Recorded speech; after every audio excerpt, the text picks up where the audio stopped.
இன்னைக்கு நம்மளோட சேனல்ல உங்களுக்காக என்ன படம் கொண்டு வந்திருக்கேன் அப்படின்னா 2023ல இப்ப ரீசெண்டா வெளியான தி அட்ராக்ட் மைனர்ஸ் அப்படின்ற ஒரு தாறுமாறான படத்தை பத்தி தாங்க பார்க்க போறோம். அது மட்டும் இல்லாம இந்த படத்தோட கதையிலேயும் சரி கிராபிக்ஸ்லயும் சரி கொஞ்சம் கூட குறை சொல்ல முடியாது. அவ்வளவு ஒரு அல்டிமேட்டான கதையிலே சொல்லலாம். ஏன்னா இந்த படத்தோட கதையை பார்த்துட்டு நானே கொஞ்ச நேரத்துல மிரண்டு போயிட்டேங்க. அவ்வளவு ஒரு அல்டிமேட்டான சீனு, ரொம்ப இடத்துல நிறைய முக்கியமான விஷயங்கள்லாம் அதிகம் கொடுத்துருக்கானுங்க. அது மட்டும் இல்லாம இந்த படத்தோட கதையை பத்தி தெரிஞ்சுக்கிறதுக்கு முன்னாடி இன்னொரு முக்கியமான விஷயத்தை உங்கள்ட்ட சொல்லிட்டு போயிடுறேன். என்ன அப்படின்னா, நம்ம வீடியோ பார்த்துட்டு இருக்க எல்லாரும் நம்ம வீடியோக்கு ஒரு லைக் தட்டிவிட்டு அப்படியே நம்ம சேனலுக்கு ஒரு சப்ஸ்கிரைப் பண்ணுங்க. மறக்காம பக்கத்துல இருக்க பெல் ஐகானை பார்த்து தட்டி விட்டுருங்க. சரி, அப்படி டைம் வேஸ்ட் பண்ணாம டைரக்டா கதைக்குள்ள போயிடலாம். இந்த படத்தோட ஸ்டார்டிங் சீன் பார்க்கும்போது ஒரு பெரிய குகைக்குள்ள ஒரு 10-15 பேர் வேலை செய்யறானுங்க. அது என்ன குகையா இருக்கும் அப்படின்னு நீங்களே கேட்கலாம். அது என்ன குகை அப்படின்னா, பொதுவாவே ஒரு 5-10 வருஷத்துக்கு முன்னாடியே ரயில்ல பாத்தீங்கன்னா நிலக்கரி போட்டு தான் ஓட்டிட்டு இருப்பானுங்க.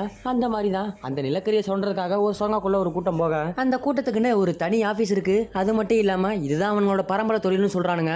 இவனுங்களும் வழக்கம் போல அவனுங்க வேலையை பார்த்துக்கிட்டு வர அந்த சமயத்துல தான் அங்கிருந்த ஒரு ஆள் வேகமா கத்துறான். என்ன அப்படின்னா, இந்த இடத்துல ஏதோ ஆபத்து நடக்க போகுது, எல்லாரும் கொஞ்சம் உடனே கிளம்பலாம் வாங்கப்பா அப்படின்னு கத்த. ஆனா அங்க இருக்கிறவனுங்க என்ன சொல்றானுங்க அப்படின்னா, நமக்கு தான் ஒவ்வொரு நாளும் இந்த மாதிரி விஷயங்கள் புதுசு புதுசா நடக்குது, அதனால இதை பெருசா எடுத்துக்க வேணாம், சரி அப்படியே எல்லாருமே வேலையை பாருங்கப்பா அப்படின்னு சொல்ல, இதை பார்த்து இவனுக்கு கொஞ்சம் சந்தேகமாவே இருக்கு. ஏன்னா என்னைக்குமே இல்லாம இன்னைக்கு வித்தியாசமா சவுண்ட் கேக்குது, அது மட்டும் இல்லாம நிலநடுக்கம் எது வந்துருமோ அப்படின்னு சொல்லிட்டு இந்த ஆளும் பயப்படுறான். ஏன்னா இவனுங்க என்ன சொல்றானுங்க அப்படின்னா, அதுக்கு ஏதோ முட்டாள் மாதிரி உலகிட்டு இருக்காதையா, காலங்காலமா நாங்க வேலை செஞ்சுக்கிட்டு இருக்கோம், நீயே செஞ்சுக்கிட்டு இருக்க, உனக்கே தெரியும், நீ ஏதோ நிலநடுக்கம் அது இதுன்னு சொல்லி பயமுறுத்துற, அதெல்லாம் எதுவும் இருக்காது, வேலையை பாரு அப்படின்னு சொல்றானுங்க. இதை கேட்ட இந்த ஆளும் சரி ஏதோ சொல்றீங்க, நானும் உங்க கூட ட்ரை பண்றேன் அப்படின்னு சொல்லிட்டு இவனும் அவனுங்க கூட வேலை செய்யறான். அது மட்டும் இல்லாம இந்த படத்துல இன்னொரு முக்கியமான விஷயம் என்ன அப்படின்னா, இதுக்கு மேல இருக்க இந்த திருகாணி, அது என்ன திருகாணி அப்படின்னா, இவனுங்க சுரங்கத்துக்குள்ள போறானுங்க. சுரங்கத்துக்கு மேலே பெரிய பாறை இருக்கும், அந்த பாறத்துல எல்லாம் இதை அடிச்சு வச்சிருப்பானுங்க. எதுக்காகடா மடப்பயிலுங்க இதை போய் அடிச்சு வச்சிருக்கானுங்க அப்படின்னு நீங்க கேட்கலாம். இது எதுக்காக அடிச்சு வச்சிருக்கானுங்க அப்படின்னா, இவனுங்க காலகாலமா வேலை செஞ்சுட்டு இருக்கானுங்க. அந்த பாறை எப்ப வேணா நுனிங்க அவனுங்க மேல விழலாம், அந்த ஒரு காரணத்துல நம்ம ரொம்ப சேஃப்டியா இருக்கணும் அப்படின்னு சொல்லிட்டு இவனுங்களும் நிறைய அந்த பாறைக்குள்ள டிஃப்ரெண்டான விஷயம் பண்ணி வச்சிருக்கானுங்க.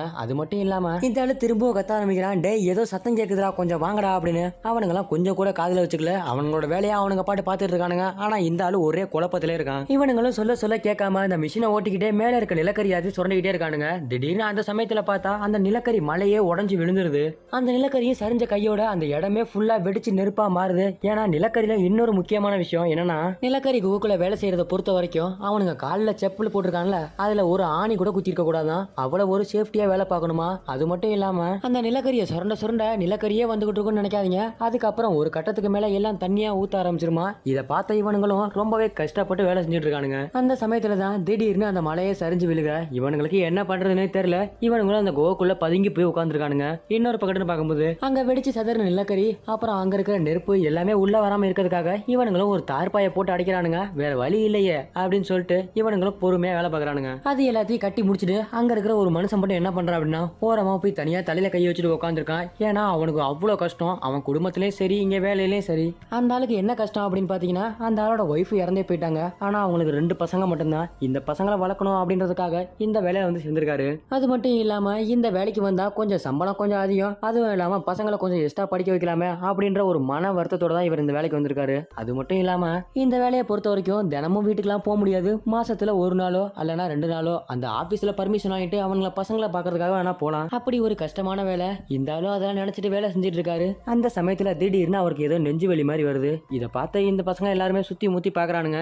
இவரும் அந்த இடத்துல உட்காந்துறாரு. சுத்தி முத்தி இருக்க இவனுங்களும் என்ன சொல்றானுங்க அப்படின்னா, இவர்கிட்ட ரொம்பவே எனர்ஜி கிடையாது, அது மட்டும் இல்லாம இவருக்கு நம்ம உதவி செய்யறதுக்கு மெடிக்கிட்டே கிடையாது, அதனால இவரை இப்ப நம்ம உடனே வெளியே கூட்டி போயாகணும், அதனால எல்லாருமா வாங்க சேர்ந்து இவரை வெளியே கூட்டி போலாம், சரி அப்படியே வெளியே போலாம் அப்படின்னு சொல்லிட்டு இவனுங்களும் வெளியே போறானுங்க. இதோட அப்படியே இந்த சீனை கட் பண்றானுங்க. இவனுங்களும் எல்லாருமா ஒரு வழியா அந்த குகையை விட்டு சேஃப்டியா வெளியே வந்துடுறானுங்க. வெளியே வந்த இவனுங்க எல்லாருமே என்ன சொல்றானுங்க அப்படின்னா, இனிமே நம்ம இங்க வேலைக்கு போக வேணாப்பா, ஏன்னா நம்ம நினைக்கிறத விட இந்த குகை ரொம்பவே மோசமா இருக்கு, அது மட்டும் இல்லாம இங்க போறவனுங்க எல்லாம் ரொம்பவே ஆபத்தோட தான் வெளியே வரானுங்க, அதனால நம்ம இந்த வேலையை விட்டு நின்றலாம் அப்படின்னு அந்த கருத்து பணி போட்ட பையன் சொல்றான். இன்னொரு பக்கத்து இந்த ஆளு என்ன சொல்றாரு அப்படின்னா, இந்த பையனை சொல்லி சொல்லி நம்ம புரிய வைக்கிறதுல ரொம்பவே கஷ்டமா இருக்கு, நம்ம இங்கே தான் வேலை செய்யணும் அப்படின்னு எல்லாத்திலையும் ஒரு ஸ்ட்ராங்கா சொல்றான். ஆனாலும் அங்க இருக்கிறவங்களுக்கு கொஞ்சம் சந்தேகமாவே இருக்கு, நம்ம இங்க வேலைக்கு போலாமா இல்ல திரும்ப வீட்டை பார்த்தே போயிடலாமா அப்படின்னு. ஆனா இந்த ஆளு அதுக்குள்ள அவனுங்க எல்லாத்தையும் ரொம்ப ஸ்ட்ராங்கா பேசி நிப்பாட்டிடுறான். ஆனா இவனுங்களும் என்னதான் இருந்தாலும் நம்ம அவ்வளவு போய் கஷ்டப்படணுமா அப்படின்ற மாதிரி ஒரு செகண்ட் யோசிச்சுட்டு இருக்கானுங்க. இவன் அதெல்லாம் காதலே வச்சுக்கல, நம்ம அங்கதான் போயாகணும் அப்படின்னு சொல்ல, இதை கேட்ட இவனுங்களும் என்ன சொல்றானுங்க அப்படின்னா,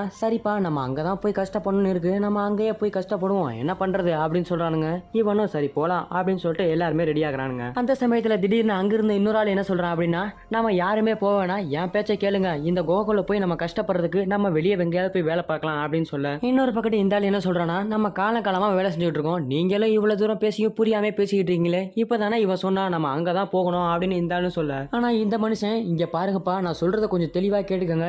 ஏன்னா இந்த மலை ரொம்ப மோசமான மலம், இது எப்ப இடிஞ்சு விழுனே தெரியாது. அது மட்டும் இல்லாம நெருப்பு பட்டுச்சுன்னா நம்ம கூட வர்றது இல்லாம நிறைய பேர் இந்த கோகுலே இறந்து போயிருவோம். நம்மளை பாக்குறதுக்கு யாரும் வரமாட்டாங்க, தூக்குறதுக்கு யாரும் வரமாட்டாங்க, அந்த இடத்துல போனமா போயிருவோம் அப்படின்னு சொல்ல. இதை கேட்ட இன்னொரு பக்கத்து நம்மால் என்ன சொல்றான் அப்படின்னா, இங்க பாரியா, நீ சொல்ற அப்ப என் குழந்தை குட்டியெல்லாம் யார் பாக்குறது, நீ பாக்குறியா, நான் தான் இங்க கஷ்டப்பட்டு ஆகணும், நீ உன்னோட வேலையை பார்த்துட்டு போ அப்படின்னு சொல்ல. இந்த ஆளும் எவ்வளவோ எடுத்து சொல்லி பாக்குறாரு. இவனுங்க கொஞ்சம் கூட காதுல வச்சுக்கல. இவனுங்களோட எண்ணம் எல்லாமே சம்பாதிக்கணும், பிள்ளைங்களை பாத்துக்கணும் அப்படின்னு. ஆனா இந்த ஆளு அதையும் கொஞ்சம் நினைச்சு பெருமைப்படுறாரு. இன்னொரு பக்கத்து என்ன யோசிக்கிறாரு அப்படின்னா, இவனுங்க உயிர் போனுச்சுன்னா இவனுங்களுக்கு யாருமே கிடையாது, அது மட்டும் இல்லாம இவனுங்க குடும்பத்தை யாரும் பாத்துக்க முடியாது அப்படின்னு இந்த ஆளும் யோசிக்கிறாரு. என்ன பண்றதுனே தெரியல. இவனுங்கள்ட்ட சொல்லி புரிய வைக்கவும் முடியல. நம்ம சொன்னாலும் இவனுங்க கேட்க மாட்டானுங்க, கேட்க போறதும் கிடையாது. சரி நான் எப்படியோ போறேன்டா அப்படின்னு சொல்லிட்டு இந்த ஆளு அந்த இடத்த விட்டு கிளம்பிடுறாரு. இன்னொரு பக்கத்து இந்த ஆளு என்ன சொல்றாரு அப்படின்னா, இங்க பாருங்கப்பா, இவ சொல்றத நீங்க எது காதுல வச்சுக்காதீங்க, உங்களுக்கு என்ன ஹெல்ப் வேணாலும் நான் பண்றேன், அது மட்டும் இல்லாம உங்களுக்கு என்ன உதவினாலும் நானே செய்யறேன் அப்படின்னு சொல்ல. சரி சரி, ஏன் எல்லாம் மூஞ்சை இப்படி வச்சிருக்கீங்க, நாம இப்ப சந்தோஷமா இருக்க நேரம், நான் போய் உங்க எல்லாத்துக்கும் தண்ணி வாங்கிட்டு வந்துடுறேன், நீங்க சாப்பாடு வாங்கிட்டு வந்துருங்க, நம்ம ஜாலியா என்ஜாய் பண்ணலாம் அப்படின்னு சொல்றானுங்க.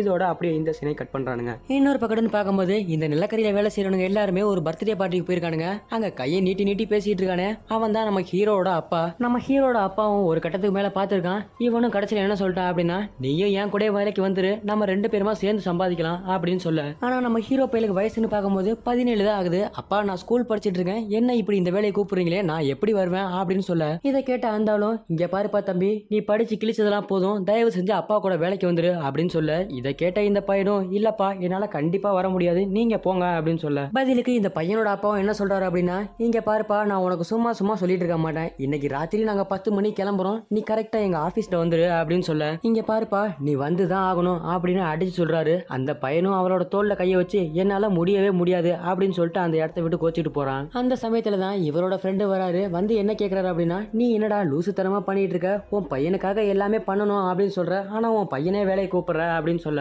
இதை கேட்ட அந்த ஆளு என்ன சொல்றாரு அப்படின்னா, இவ்வளவு பெரிய மலை பிரதேசத்துல என் பையன் படிச்சு என்ன பண்ண போறான், கடைசியில என்ன மாதிரி தான் வேலைக்கு வர போறான், அதுக்கு இப்பயாவது வந்து என்னோட பாரத்தை கொஞ்சம் குறைக்கலாம், அது மட்டும் இல்லாம ரெண்டு பேத்துக்கு கொஞ்சம் காசும் கொஞ்சம் அதிகம் வரும், அந்த காரணத்துல தான்டா அவனை நான் அவ்வளவு கோவப்பட்டு பேசினேன் அப்படின்னு சொல்ல.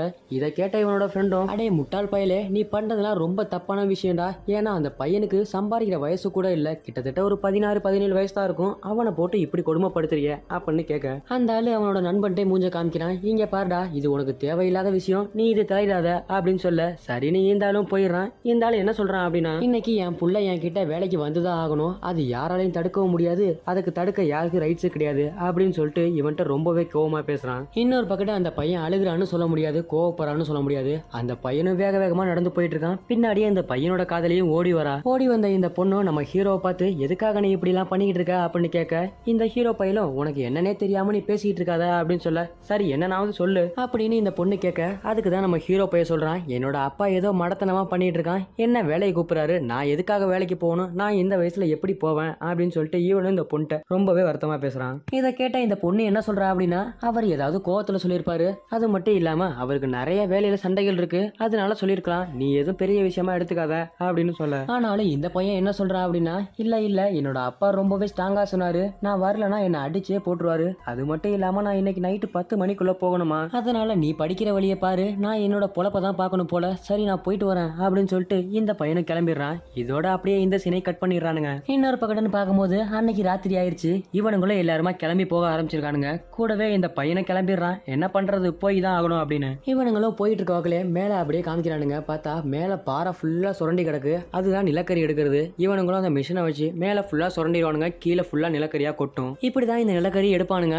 இப்படிதான் இந்த நிலக்கரியும் எடுத்திருக்கானுங்க. இந்த பையனும் அதை பார்த்துக்கிட்டே வரான், இப்படி எடுத்திருக்கானுங்களே அப்படின்னு. இவ்வளவுதான் சொன்னா என்னடா ஆகுறது அப்படின்னு இந்த பையனும் பார்த்துக்கிட்டே போக. இன்னொரு பக்கத்து இவனுங்க எல்லாருமே நல்லா ஜாலியா தூங்கிட்டு போறானுங்க. ஏன்னா இவனுங்களுக்கு அது ஒரு பெரிய விஷயமா தெரியல.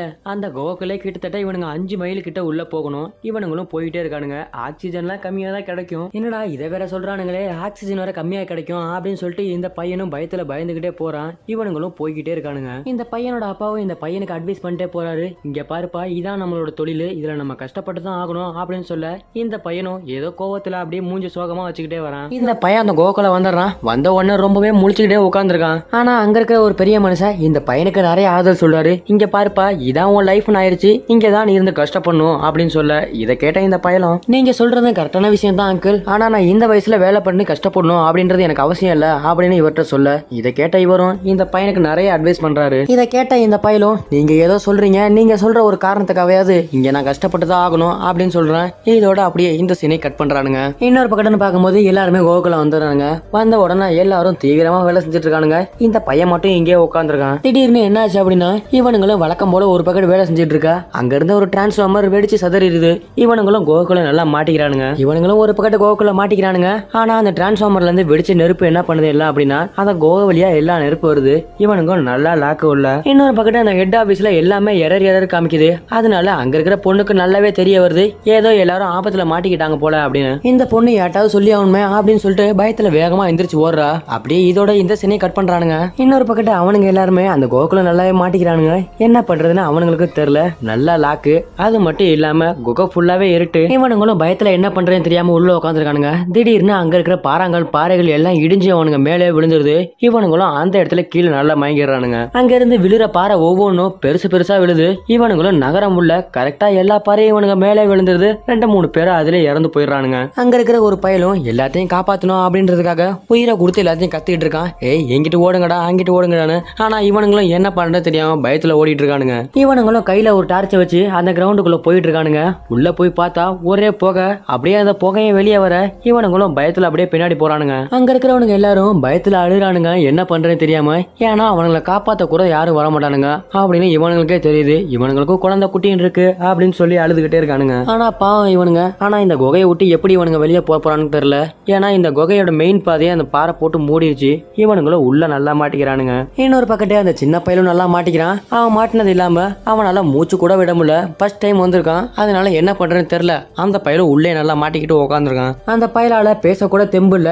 யாரும் காப்பாத்துறதுக்கு வர மாட்டாங்க. அதை நினைச்சு அந்த பயலுக்கு பயமும் ரொம்ப ஆகுது. அந்த பயலோட அப்பாவும் நிறைய அட்வைஸ் பண்றாரு. அதெல்லாம் ஒன்னும் ஆகாது நீ பயப்படாதப்பா அப்படின்னு. ஆனா இந்த பையனும் ரொம்பவே புலம்பி அழுதுகிட்டு இருக்கான். ஏன்னா நான் வரவே இல்லைன்னு சொன்னேன், என்ன வான்னு சொன்னீங்க, இப்ப நம்ம எல்லாருமே சாவ போறோம், என்ன பண்றது அப்படின்னு சொல்லி ரொம்ப அழுகுறான். அந்த சமயத்துல தான் அங்கிருந்த ஒரு ஆளும் இங்க பாருப்பா தம்பி, நமக்கு எந்த ஆபத்து வராது, நம்ம சேஃபா வெளியே போயிடலாம், அது மட்டும் இல்லாம நம்மள பாதுகாப்பா கூட்டி போறதுக்கு யாராச்சும் வருவாங்க அப்படின்னு சொல்ல இவரு எதை சொல்லணும் அப்படின்றதுக்காக தான் சொல்றாரு. ஏன்னா இவரை பாதுகாப்பா கூட்டி போறதுக்கு யாரும் வரப்போறதும் கிடையாது. அப்படி வரதுக்கு இவனுங்க யாரும் போன் பண்ணி சொல்லவும் கிடையாது. அதனால இவனுங்க நல்லாவே மாட்டிக்கிறானுங்க. இன்னொரு பக்கத்து அந்த குகை ஃபுல்லா ஏதோ சத்தமா கேக்குது. ஏன்னா அந்த குகையை இடிஞ்சு விழுந்துரும் போல அந்த அளவுக்கு ஃபயர் ஆயிருக்கு. இவனுங்களும் முழிச்சுக்கிட்டே உட்காந்துருக்கானுங்க. அப்படியே அந்த குகைக்குள்ளன்னு பார்க்கும்போது நெருப்பும் அதிகமாயிட்டே போயிட்டு இருக்கு, வெப்பமும் அதிகமாயிட்டே இருக்கு. இவனுங்களால உள்ள உட்காந்துருக்க முடியல, அவ்வளவு ஒரு அனல் அடிச்சிட்டு இருக்கு. அப்படியே இதோட இந்த சீனை கட் பண்றானுங்க. இன்னொரு பக்கத்துன்னு பார்க்கும்போது அங்க வெடிச்சு சதற நிலக்கரி அப்புறம் அங்க இருக்கிற நெருப்பு எல்லாமே உள்ள வராம இருக்கிறதுக்காக இவனுங்களும் ஒரு தார்பாயை போட்டு அடிக்கிறானுங்க. வேற வழி இல்லையே அப்படின்னு சொல்லிட்டு இவனுங்களும் பொறுமையா வேலை பார்க்கறானுங்க. அது எல்லாத்தையும் கட்டி முடிச்சுட்டு அங்க இருக்கிற ஒரு மனுஷன் மட்டும் என்ன பண்றான் அப்படின்னா ஓரமா போய் தனியா தலையில கை வச்சுட்டு உட்காந்துருக்கான். ஏன்னா அவனுக்கு அவ்வளவு கஷ்டம். அவன் குடும்பத்திலயும் சரி இங்க வேலையிலயும் சரி. அந்த ஆளுக்கு என்ன கஷ்டம் அப்படின்னு பாத்தீங்கன்னா அந்த ஆளோட ஒய்ஃப் இறந்தே போயிட்டாங்க. ஆனா அவங்களுக்கு 2 பசங்க மட்டும்தான். இந்த பசங்களை வளர்க்கணும் அப்படின்றதுக்காக இந்த வேலையை வந்து சேர்ந்திருக்காரு. அது மட்டும் இல்லாம இந்த வேலைக்கு வந்தா கொஞ்சம் சம்பளம் கொஞ்சம் அதிகம், அதுவும் இல்லாம பசங்களை கொஞ்சம் எக்ஸ்ட்ரா படிக்க வைக்கலாமே அப்படின்ற ஒரு மன வருத்தத்தோட தான் இவர் இந்த வேலைக்கு வந்திருக்காரு. அது மட்டும் இல்லாம இந்த வேலையை பொறுத்த வரைக்கும் தினமும் வீட்டுக்குலாம் போக முடியாது. மாசத்துல 1 நாளோ அல்லனா 2 நாளோ அந்த ஆபீஸ்ல பர்மிஷன் வாங்கிட்டு அவங்கள பசங்களை பாக்குறதுக்காக வேணா போலாம். அப்படி ஒரு கஷ்டமான வேலை. இந்த ஆளும் அதெல்லாம் நினைச்சிட்டு வேலை செஞ்சுட்டு இருக்காரு. அந்த சமயத்துல திடீர்னு அவருக்கு ஏதோ நெஞ்சு வலி மாதிரி வருது. இதை பார்த்த இந்த பசங்க எல்லாருமே சுத்தி முத்தி பாக்குறானுங்க. இவரும் அந்த இடத்துல உட்காந்துறாரு. சுத்தி முத்தி இருக்க இவனுங்களும் என்ன சொல்றானுங்க அப்படின்னா இவர்கிட்ட ரொம்பவே எனர்ஜி கிடையாது. அது மட்டும் இல்லாம இவருக்கு நம்ம உதவி செய்யறதுக்கு மெடிக்கிட்டே கிடையாது. அதனால இவரை இப்ப நம்ம உடனே வெளியே கூட்டி போயாகணும். அதனால எல்லாருமா வாங்க சேர்ந்து இவரை வெளியே கூட்டி போலாம். சரி அப்படியே வெளியே போலாம் அப்படின்னு சொல்லிட்டு இவனுங்களும் வெளியே போறானுங்க. இதோட அப்படியே இந்த சீனை கட் பண்றானுங்க. இவனுங்களும் எல்லாருமா ஒரு வழியா அந்த குகையை விட்டு சேஃப்டியா வெளியே வந்துடுறானுங்க. வெளியே வந்த இவனுங்க எல்லாருமே என்ன சொல்றானுங்க அப்படின்னா இனிமே நம்ம இங்க வேலைக்கு போக வேணாப்பா, ஏன்னா நம்ம நினைக்கிறத விட இந்த குகை ரொம்பவே மோசமா இருக்கு. அது மட்டும் இல்லாம இங்க போறவனுங்க எல்லாம் ரொம்பவே ஆபத்தோட தான் வெளியே வரானுங்க. அதனால நம்ம இந்த வேலையை விட்டு நின்றலாம் அப்படின்னு அந்த கருப்பு பணின்னு போட்ட பையன் சொல்றான். இன்னொரு பக்கத்து இந்த ஆளு என்ன சொல்றாரு அப்படின்னா இந்த பையனை சொல்லி நம்ம புரிய வைக்கிறதுல ரொம்பவே கஷ்டமா இருக்கு, நம்ம இங்கே தான் வேலை செய்யணும் அப்படின்னு எல்லாத்தையும் ஒரு ஸ்ட்ராங்கா சொல்றான். ஆனாலும் அங்க இருக்கிறவங்களுக்கு கொஞ்சம் சந்தேகமாவே இருக்கு, நம்ம இங்க வேலைக்கு போலாமா இல்ல திரும்ப வீட்டை பார்த்தே போயிடலாமா அப்படின்னு. ஆனா இந்த ஆளு அதுக்குள்ள அவனுங்க எல்லாத்தையும் ரொம்ப ஸ்ட்ராங்கா பேசி நிப்பாட்டிடுறான். ஆனா இவனுங்களும் என்னதான் இருந்தாலும் நம்ம அவ்வளவு போய் கஷ்டப்படணுமா அப்படின்ற மாதிரி ஒரு செகண்ட் யோசிச்சுட்டு இருக்கானுங்க. இவன் அதெல்லாம் காதலே வச்சுக்கல, நம்ம அங்கதான் போயாகணும் அப்படின்னு சொல்ல இதை கேட்ட இவனுங்களும் என்ன சொல்றானுங்க அப்படின்னா சரிப்பா நம்ம அங்கதான் போய் கஷ்டப்படணும்னு இருக்கு, நம்ம அங்கேயே போய் கஷ்டப்படுவோம், என்ன பண்றது அப்படின்னு சொல்றானுங்க. இவனும் சரி போலாம் அப்படின்னு சொல்லிட்டு எல்லாருமே ரெடி ஆகுறானுங்க. அந்த சமயத்துல திடீர்னு அங்கிருந்து இன்னொரு ஆள் என்ன சொல்றான் அப்படின்னா, நம்ம யாருமே போவேனா, என் பேச்சை கேளுங்க, இந்த கோகுல போய் நம்ம கஷ்டப்படுறதுக்கு நம்ம வெளியே வெங்காயம் போய் வேலை பார்க்கலாம் அப்படின்னு சொல்ல, இன்னொரு பக்கத்து இந்த ஆள் என்ன சொல்றானா, நம்ம காலகாலமா வேலை செஞ்சுட்டு இருக்கோம், நீங்களும் இவ்வளவு தூரம் பேசியும் புரியாம பேசிக்கிட்டு இருக்கீங்களே, இப்பதானே இவன் சொன்னா நம்ம அங்கதான் போகணும் அப்படின்னு இந்த ஆளும் சொல்ல. ஆனா இந்த மனுஷன், இங்க பாருங்கப்பா, நான் சொல்றத கொஞ்சம் தெளிவா கேட்டுக்கங்க, ஏன்னா இந்த மலை ரொம்ப மோசமான மலம், இது எப்ப இடிஞ்சு விழுனே தெரியாது, அது மட்டும் இல்லாம நெருப்பு பட்டுச்சுன்னா நம்ம கூட வர்றது இல்லாம நிறைய பேர் இந்த கோகுலே இறந்து போயிருவோம், நம்மள பாக்குறதுக்கு யாரும் வரமாட்டாங்க, தூக்குறதுக்கு யாரும் வரமாட்டாங்க, அந்த இடத்துல போனமா போயிருவோம் அப்படின்னு சொல்ல. இதை கேட்ட இன்னொரு பக்கத்து நம்மால் என்ன சொல்றான் அப்படின்னா, இங்க பாரியா, நீ சொல்ற அப்ப என் குழந்தை குட்டியெல்லாம் யார் பாக்குறது, நீ பாக்குறியா, நான் தான் இங்க கஷ்டப்பட்டு ஆகணும், நீ உன்னோட வேலையை பார்த்துட்டு போ அப்படின்னு சொல்ல. இந்த ஆளு எவ்வளவோ எடுத்து சொல்லி பாக்குறாரு, இவனுங்க கொஞ்சம் கூட காதுல வச்சுக்கல, இவனுங்களோட எண்ணம் எல்லாமே சம்பாதிக்கணும், பிள்ளைங்களை பாத்துக்கணும் அப்படின்னு. ஆனா இந்த ஆளு அதையும் கொஞ்சம் நினைச்சு பெருமைப்படுறாரு. இன்னொரு பக்கத்து என்ன யோசிக்கிறாரு அப்படின்னா, இவனுங்க உயிர் போனுச்சுன்னா இவனுங்களுக்கு யாருமே கிடையாது, அது மட்டும் இல்லாம இவனுங்க குடும்பத்தை யாரும் பாத்துக்க முடியாது அப்படின்னு இந்த ஆளும் யோசிக்கிறாரு. என்ன பண்றதுனே தெரியல, இவனுங்கள்ட்ட சொல்லி புரிய வைக்கவும் முடியல, நம்ம சொன்னாலும் இவனுங்க கேட்க மாட்டானுங்க, கேட்க போறதும் கிடையாது, சரி நான் எப்படியோ போறேன்டா அப்படின்னு சொல்லிட்டு இந்த ஆளு அந்த இடத்த விட்டு கிளம்பிடுறாரு. இன்னொரு பக்கத்து இந்த ஆளு என்ன சொல்றாரு அப்படின்னா, இங்க பாருங்கப்பா, இவ சொல்றத நீங்க எது காதுல வச்சுக்காதீங்க, உங்களுக்கு என்ன ஹெல்ப் வேணாலும் நான் பண்றேன், அது மட்டும் இல்லாம உங்களுக்கு என்ன உதவினாலும் நானே செய்யறேன் அப்படின்னு சொல்ல. சரி சரி, ஏன் எல்லாம் மூஞ்ச இப்படி வச்சிருக்கீங்க, நாம இப்ப சந்தோஷமா இருக்க நேரம், நான் போய் உங்க எல்லாத்துக்கும் தண்ணி வாங்கிட்டு வந்துடுறேன், நீங்க சாப்பாடு வாங்கிட்டு வந்துருங்க, நம்ம ஜாலியா என்ஜாய் பண்ணலாம் அப்படின்னு சொல்றானுங்க. இதோட அப்படியே இந்த சீனை கட் பண்றானுங்க. இன்னொரு பக்கத்துன்னு பார்க்கும்போது இந்த நிலக்கரியில வேலை செய்யறவங்க எல்லாருமே ஒரு பர்த்டே பார்ட்டிக்கு போயிருக்கானுங்க. அங்க கையை நீட்டி நீட்டி பேசிட்டு இருக்கானே, அவன் தான் நம்ம ஹீரோட அப்பா. நம்ம ஹீரோட அப்பாவும் ஒரு கட்டத்துக்கு மேல பாத்துருக்கான். இவனும் கடைசியில என்ன சொல்லிட்டான் அப்படின்னா, நீயும் என் கூட வேலைக்கு வந்துரு, நம்ம ரெண்டு பேருமா சேர்ந்து சம்பாதிக்கலாம் அப்படின்னு சொல்ல. ஆனா நம்ம ஹீரோ பையலுக்கு வயசுன்னு பார்க்கும்போது 17 தான் ஆகுது. அப்பா நான் ஸ்கூல் படிச்சிட்டு இருக்கேன், என்ன இப்படி இந்த வேலையை கூப்பிடுறீங்களே, நான் எப்படி வருவேன் அப்படின்னு சொல்ல. இதை கேட்ட அந்தாலும், இங்க பாருப்பா தம்பி, நீ படிச்சு கிழிச்சதெல்லாம் போதும், தயவு செஞ்சு அப்பா கூட வேலைக்கு வந்துரு அப்படின்னு சொல்ல. இதை கேட்ட இந்த பையனும், இல்லப்பா என்னால கண்டிப்பா வர முடியாது, நீங்க போங்க அப்படின்னு சொல்ல. பதிலுக்கு இந்த பையனோட அப்பாவும் என்ன சொல்றாரு அப்படின்னா, இங்க பாருப்பா, நான் உனக்கு சும்மா சும்மா சொல்லிட்டு இருக்க மாட்டேன், இன்னைக்கு ராத்திரி நாங்க 10 மணிக்கு கிளம்புறோம், நீ கரெக்டா எங்க ஆபீஸ்ல வந்துரு அப்படின்னு சொல்ல. இங்க பாருப்பா, நீ வந்துதான் ஆகணும் அப்படின்னு அடிச்சு சொல்றாரு. அந்த பையனும் அவரோட தோல்ல கைய வச்சு, என்னால முடியவே முடியாது அப்படின்னு சொல்லிட்டு அந்த இடத்த விட்டு கோச்சிட்டு போறான். அந்த சமயத்துல தான் இவரோட ஃப்ரெண்டு வராரு. வந்து என்ன கேக்குறாரு அப்படின்னா, நீ என்னடா லூசுத்தனமா பண்ணிட்டு இருக்க, உன் பையனுக்காக எல்லாமே பண்ணணும் அப்படின்னு சொல்ற, ஆனா உன் பையனே வேலையை கூப்பிடுற அப்படின்னு சொல்ல. இதை கேட்ட அந்த ஆளு என்ன சொல்றாரு அப்படின்னா, இவ்வளவு பெரிய மலை பிரதேசத்துல என் பையன் படிச்சு என்ன பண்ண போறான், கடைசியில என்ன மாதிரி தான் வேலைக்கு வர போறான், அதுக்கு இப்பயாவது வந்து என்னோட பாரத்தை கொஞ்சம் குறைக்கலாம், அது மட்டும் இல்லாம ரெண்டு பேத்துக்கு கொஞ்சம் காசும் கொஞ்சம் அதிகம் வரும், அந்த காரணத்துல தான்டா அவனை நான் அவ்வளவு கோவப்பட்டு பேசினேன் அப்படின்னு சொல்ல. இதை கேட்ட இவனோட ஃப்ரெண்டும், அடே முட்டாள் பயலே, நீ பண்றதுலாம் ரொம்ப தப்பான விஷயம்டா, ஏன்னா அந்த பையனுக்கு சம்பாதிக்கிற வயசு கூட இல்ல, கிட்டத்தட்ட ஒரு 16-17 வயசு தான் இருக்கும், அவனை போட்டு இப்படி கொடுமைப்படுத்துறிய அப்படின்னு கேட்க. அந்த ஆளு அவனோட நண்பன்ட்டே மூஞ்ச காமிக்கிறான். இங்க பாருடா, இது உனக்கு தேவையில்லாத விஷயம், நீ இது தலையிடாத அப்படின்னு சொல்ல. சரின்னு இருந்தாலும் போயிடுறான். இந்த ஆளு என்ன சொல்றான் அப்படின்னா, இன்னைக்கு என் புள்ள என் கிட்ட வேலைக்கு வந்துதான் ஆகணும், அது யாராலையும் தடுக்கவும் முடியாது, அதுக்கு தடுக்க யாருக்கு ரைட்ஸ் கிடையாது அப்படின்னு சொல்லிட்டு இவன்ட்ட ரொம்பவே கோவமா பேசுறான். இன்னொரு பக்கத்து அந்த பையன் அழுகுறான்னு சொல்ல முடியாது, கோவப்படுறான்னு சொல்ல முடியாது. அந்த பையனும் வேக வேகமா நடந்து போயிட்டு இருக்கான். பின்னாடியே அந்த பையனோட காதலையும் ஓடி வரா. ஓடி வந்த இந்த பொண்ணும் நம்ம ஹீரோவை பார்த்து, எதுக்காக நீ இப்படி எல்லாம் பண்ணிக்கிட்டு இருக்க அப்படின்னு கேட்க. இந்த ஹீரோ பையலும், உனக்கு என்னன்னே தெரியாம நீ பேசிட்டு இருக்காத அப்படின்னு சொல்ல. சரி என்னன்னாவது சொல்லு அப்படின்னு இந்த பொண்ணு கேட்க. அதுக்குதான் நம்ம ஹீரோ பையன் சொல்றான், என்னோட அப்பா ஏதோ மடத்தனமா பண்ணிட்டு இருக்கான், என்ன வேலையை கூப்பிடுறாரு, நான் எதுக்காக வேலைக்கு போகணும், நான் இந்த வயசுல எப்படி போவேன் அப்படின்னு சொல்லிட்டு இவனும் இந்த பொண்ணு ரொம்பவே வருத்தமா பேசுறான். இதை கேட்ட இந்த பொண்ணு என்ன சொல்றா அப்படின்னா, அவர் ஏதாவது கோவத்துல சொல்லியிருப்பாரு, அது மட்டும் இல்லாம அவருக்கு நிறைய வேலையில சண்டைகள் இருக்கு, அதனால சொல்லியிருக்கலாம், நீ எதுவும் பெரிய விஷயமா எடுத்துக்காத அப்படின்னு சொல்ல. ஆனாலும் இந்த பையன் என்ன சொல்றான் அப்படின்னா, இல்ல இல்ல என்னோட அப்பா ரொம்பவே ஸ்ட்ராங்கா சொன்னாரு, நான் வரலன்னா என்ன அடிச்சே போட்டுருவாரு, அது மட்டும் இல்லாம நான் இன்னைக்கு நைட்டு 10 மணிக்குள்ள போகணுமா, அதனால நீ படிக்கிற வழியை பாரு, நான் என்னோட பொழப்ப தான் பார்க்கணும் போல, சரி நான் போயிட்டு வரேன் அப்படின்னு சொல்லிட்டு இந்த பையனும் கிளம்பிடுறான். இதோட அப்படியே இந்த சீனை கட் பண்ணிடுறானுங்க. இன்னொரு பக்கத்துன்னு பார்க்கும்போது அன்னைக்கு ராத்திரி ஆயிடுச்சு. இவனுங்களும் எல்லாருமா கிளம்பி போக ஆரம்பிச்சிருக்கானுங்க. கூடவே இந்த பையனை கிளம்பிடுறான். என்ன பண்றது, போய் தான் ஆகணும் அப்படின்னு. இவனுங்களும் போயிட்டு இருக்க வாக்கிலே மேல அப்படியே காமிக்கிறானுங்க. பார்த்தா மேல பாறை ஃபுல்லா சுரண்டி கிடக்கு, அதுதான் நிலக்கரி எடுக்கிறது. இவனுங்களும் அந்த மிஷினை வச்சு மேல ஃபுல்லா சுரண்டிடுவானுங்க, கீழே ஃபுல்லா நிலக்கரியா கொட்டும். இப்படிதான் இந்த நிலக்கரி எடுப்பானுங்க. இப்படிதான் இந்த நிலக்கரியும் எடுத்திருக்கானுங்க. இந்த பையனும் அதை பார்த்துக்கிட்டே வரான், இப்படி எடுத்திருக்கானுங்களே அப்படின்னு. இவனெல்லாம் சொன்னா என்னடா ஆகுறது அப்படின்னு இந்த பையனும் பார்த்துக்கிட்டே போக. இன்னொரு பக்கத்து இவனுங்க எல்லாருமே நல்லா ஜாலியா தூங்கிட்டு போறானுங்க. ஏன்னா இவனுங்களுக்கு அது ஒரு பெரிய விஷயமா தெரியல. அந்த கோகுலே கிட்டத்தட்ட இவனுங்க 5 மைல் கிட்ட உள்ள போகணும். இவனுங்களும் போயிட்டே இருக்கானுங்க. ஆக்சிஜன்லாம் கம்மியா தான் கிடைக்கும். என்னடா இதை வேற சொல்றானுங்களே, ஆக்சிஜன் வேற கம்மியா கிடைக்கும் அப்படின்னு சொல்லிட்டு இந்த பையனும் பயத்துல பயந்துகிட்டே போறான். இவனுங்களும் போய்கிட்டே இருக்கானுங்க. இந்த பையனோட அப்பாவும் இந்த பையனுக்கு அட்வைஸ் பண்ணிட்டே போறாரு. இங்க பாருப்பா, இதான் நம்மளோட தொழில், இதுல நம்ம கஷ்டப்பட்டு தான் ஆகணும் அப்படின்னு சொல்ல. இந்த பையனும் ஏதோ கோவத்துல அப்படியே மூஞ்சி சோகமா வச்சுக்கிட்டே வரான். இதோட அப்படியே இந்த படத்தோட கதையை முடிக்கிறான்.